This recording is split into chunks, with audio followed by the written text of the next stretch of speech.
आखिर क्या हुआ जब अचानक से धरती फाड़कर बाहर निकले रावण के भाई विभीषण। जी हाँ दोस्तों, यह घटना अयोध्या नगरी की है जो हाल फिलहाल ही हुई है। पिछले कुछ दिनों से हम सभी यह सुनते आ रहे हैं कि जब से राम मंदिर उद्घाटन का कार्य जितना समीप आ रहा है, वैसे वैसे ही एक बड़ी से एक घटनाएं भी सामने आ रही हैं, जिसमें सर्वप्रथम गिद्धों की झुंड की घटना सामने आई थी, उसके बाद वानरों के झुंड की और उसके बाद भालू के झुंड की घटना हमारे सामने आई थी। लेकिन अब जो घटना सामने आई है वह बहुत ही अविश्वसनीय है, क्योंकि 8 चिरंजीवियों में से एक चिरंजीवी रावण के सगे भाई विभीषण जी अयोध्या में प्रकट हो चुके हैं। इसके बाद लोगों के मन में शंकाएं पैदा हो रही हैं कि यह क्या हो रहा है और आखिर यह कैसे हुआ। ये विचार सभी के मन में आ रहे हैं। तो आपको बता दें कि विभीषण जी को प्रभु श्री राम ने ही समय के अंत तक जीवित रहने का वरदान दिया था। दोस्तों, रावण के भाई विभीषण बहुत बड़े राम भक्त थे। जिस प्रकार से हनुमान जी, जामवंत जी, सुग्रीव और अन्य बहुत से लोग जो राम जी के बहुत बड़े भक्त थे, उनमें से एक हैं विभीषण जी, जिन्होंने प्रभु श्री राम की मदद की थी रावण की मृत्यु करने में, क्योंकि एकमात्र विभीषण जी ही यह जानते थे कि रावण की नाभि में अमृत है और वही एकमात्र सबूत थे जिन्हें यह पता था कि वह अमृत सिर्फ और सिर्फ रावण की नाभि में है और रावण सिर्फ वही वार करने से मरेगा। अगर विभीषण जी उस वक्त श्री राम का साथ नहीं देते तो हो सकता था आज रामायण का इतिहास कुछ और होता। दोस्तों, महर्षि विश्रवा को असुर कन्या कैकसी के संयोग से 3 पुत्र हुए, जो कि रावण, कुंभकर्ण और विभीषण थे। विभीषण विश्रवा के सबसे छोटे पुत्र थे। विभीषण बचपन से ही धर्म परायण और भगवान का भक्त था। विभीषण की पत्नी का नाम सरमा और उसकी बेटी का नाम त्रिजटा था। एक बार तीनों भाइयों ने बहुत दिनों तक कठोर तपस्या करके ब्रह्मा जी को प्रसन्न कर लिया। ब्रह्मा ने प्रकट होकर तीनों से वर मांगने के लिए कहा। रावण ने अपने महत्वाकांक्षी स्वभाव के अनुसार ब्रह्मा जी से त्रैलोक्य विजयी होने का वरदान मांगा। कुंभकर्ण ने इंद्रासन की जगह गलती से निंद्रा स्थान मांग लिया, इसलिए वह वर्ष में बस 1 दिन के लिए ही जागता था।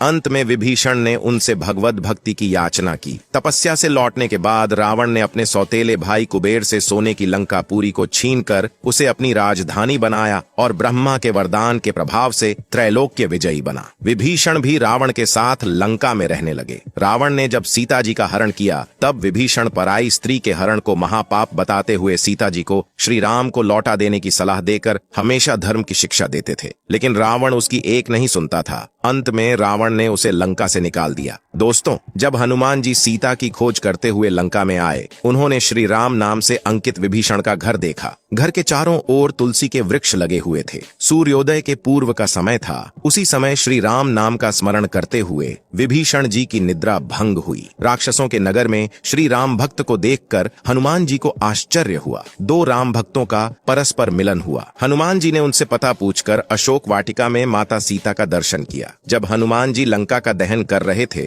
तब उन्होंने अशोक वाटिका को इसलिए नहीं जलाया क्योंकि वहां सीता जी को रखा गया था। दूसरी ओर उन्होंने विभीषण का भवन इसलिए नहीं जलाया क्योंकि विभीषण के भवन के द्वार पर तुलसी का पौधा लगा था। भगवान विष्णु का पावन चिन्ह शंख, चक्र और गदा भी बना हुआ था। सबसे सुखद तो यह कि उनके घर के ऊपर राम नाम अंकित था। ये देखकर हनुमान जी ने उनके भवन और मंदिर को नहीं जलाया। रावण के निकाले जाने के बाद विभीषण के पास और कोई चारा नहीं था। वे प्रभु श्री राम की शरण में चले गए। वे चाहते थे कि निर्दोष लंका वासी न मारे जाएं और लंका में न्याय का राज स्थापित हो। विभीषण के शरण याचना करने पर सुग्रीव ने श्री राम से उसे शत्रु का भाई व दुष्ट बताकर उनके प्रति आशंका प्रकट की और उसे पकड़कर दंड देने का सुझाव दिया। हनुमान जी ने उन्हें दुष्ट की बजाय शिष्ट बताकर शरणागति देने की वकालत की। इस पर श्री राम जी ने विभीषण को शरणागति न देने के सुग्रीव के प्रस्ताव को अनुचित बताया और हनुमान जी से कहा कि आपका विभीषण को शरण देना तो ठीक है, किंतु उसे श्रेष्ठ समझना ठीक नहीं है। इस पर श्री हनुमान जी ने कहा कि तुम लोग विभीषण को ही देखकर अपना विचार प्रकट कर रहे हो। मेरी ओर से भी तो देखो मैं क्यों और क्या चाहता हूँ। फिर कुछ देर हनुमान जी ने रुक कर कहा, जो एक बार विनीत भाव से मेरी शरण की याचना करता है और कहता है मैं तेरा हूँ, उसे मैं अभयदान प्रदान कर देता हूँ। यह मेरा व्रत है, इसलिए विभीषण को अवश्य शरण दी जानी चाहिए। दोस्तों, विभीषण का एक गुप्तचर था